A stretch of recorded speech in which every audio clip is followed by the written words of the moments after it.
دوستا یک بودین کاتای دیگه هم جور کن از شاخ بامی آتن خیلی بالا آمده امروز. این طرف کیسو مردم ها رو میبینیم که کوزه کوچیک در سر بام، اینم درخت زیتونه، اینم که پارچم است، اینم که خیلی قشنگ شاخ کلیسا، اینم رفیق من، اینم بعد اینالی برم اون طرف هنوز گوشه ببینیم. از اون طرف شاکی رو براتون نشان دیدم دوستا، امید که خوشتان بیاد. اینالی ایتا برم اون طرف سعی کنید دوستا، اون طرف آخر اینم قومای فیلیپین آماده، اینا او اندونزیا و فیلیپین قبیلای ما دیگه، ما اینا رو دوست دارم.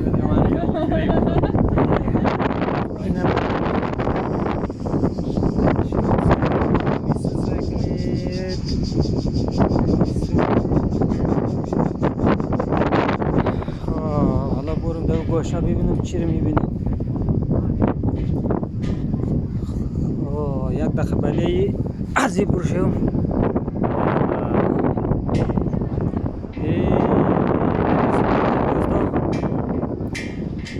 قدر قشنگه بام. اینم که می کلیسای سفید، اینم کیسوی مردمان، اون پارچم یونان. بعد اینالی برم طرف کو ببینم این طرفش چقدر قشنگی داره. اینم که همین درخت زیتون، این زیتون هم داره.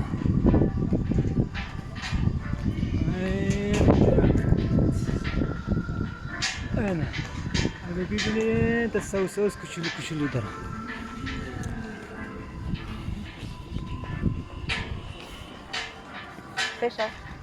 بعد اینم خیلی بیرقی قشنگ،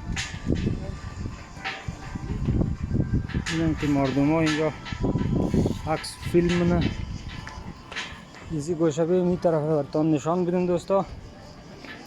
اینی شیوا خیلی قشنگ سبز، این درخت اون پایینا که میبینید سر تا سر دریا معلوم میشه. اونجا ما موریم او بزیمونیم.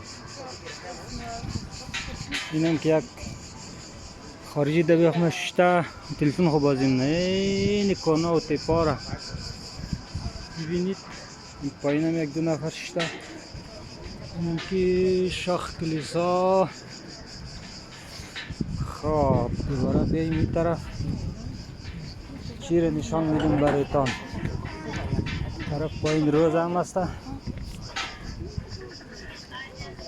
ببینم که اینالی این شیوا رو براتون نشان بدم. نیزی پایین نفر میه. این تشیوکی خیلی نگاه کن، از پایین سوالا می گرم است، این آدم خیلی مندم. نگاه که یاره هون تر. اینم که خارجی زیاده اینجا، خارجی فقط زیاده فهمیدی. مثال مریضی کرونا یا زیاد توریست نیست در آتن تا 2 میلیون آماده. ولی رو ببینید این ولی شیواکی رو براتون نشان بدیم. این سر پارچه بازی گوشه براتون نشان بدیم. شهر آتن دور بزنید کل شهر آتن معلوم میشه. این خارجی در بیخ نیستش در با دوست چی گپ میزنه نفهم چی میگه. این شیوه مرسایی خیلی قشنگه شیوه. نم با این گوشه خالی نی از این گوشه.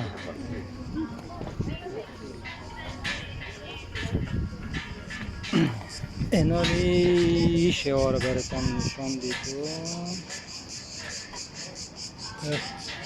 خارجی ها همه مثل خودش سلفی میگیره و نمیفهم چی کار میکنه. خیلی جای قشنگه اینجا.